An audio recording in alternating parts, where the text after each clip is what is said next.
Hi everyone, welcome back to another video. আমি না recently Kashmir গিয়েছিলাম। ঘুরে এসে আমার পায়ের অবস্থা খুব খারাপ, স্কিনের অবস্থাও খারাপ, এটা টেক কেয়ার করছি। পায়ের অবস্থা ভীষণই খারাপ।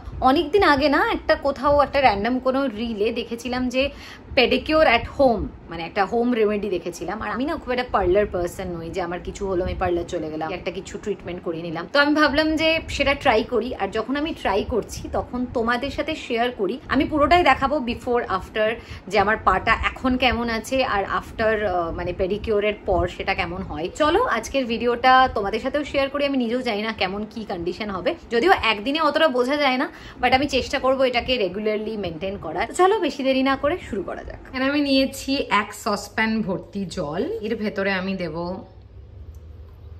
2 চামচ মতো নুন,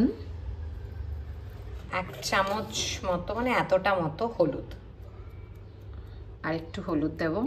এখানে দিচ্ছি লেবুর রস, গোটা লেবু, সেটাই রস চিপে দেওয়াটা উচিত, বাট আমার কাছে এরকম রস আছে তো আমি এটাই দেব। এটাকে ভালো করে ফুটতে দেব। বালতিতে যেখানে আমি পাটা ডোবাবো সেখানে অলরেডি আমি ঠান্ডা জল নিয়ে রেখেছি, তার ভেতরে আমি এটা দিয়ে দেবো। পর আমি জলের ভেতরে অ্যাড করব একটু শ্যাম্পু। আমি এই শ্যাম্পুটা ইউজ করছি, যে কোনো শ্যাম্পুই দেওয়া যায় অ্যাকচুয়ালি। এসে আমার পায়ের কন্ডিশন কেমন সেটা তো দেখেই বোঝা যাচ্ছে, ভীষণই বাজে। আয়রন নোক কেমনই একটা হয়ে গেছে, তাই জন্য আমি এই রেমেডিটা ট্রাই করছি। দেখা যাক বিফোর আর আফটার রেজাল্ট কেমন হয়। এখন আমি 20 মিনিট মতো, 20 না 12-15 মিনিট মতো তো আমি পা ডুবিয়ে বসে আছি। দেখা যাক কিছু হয় কিনা। পায়ের অবস্থা খুব খুব খারাপ। Okay, so this is the final result. কিচ্ছু করিনি, জাস্ট জল থেকে পাটা তুলে মুছিও নি আমি এখনো প্রপারলি। এরপরে আমি একটা ভালো মতো ক্রিম লাগাবো, ময়শ্চারাইজার, অ্যান্ড পেডিকিউর একটু করতে হবে ঠিকঠাক। বাট পায়ের যে সিচুয়েশনটা ছিল সেটা আই থিঙ্ক অনেকটা বেটার হয়েছে।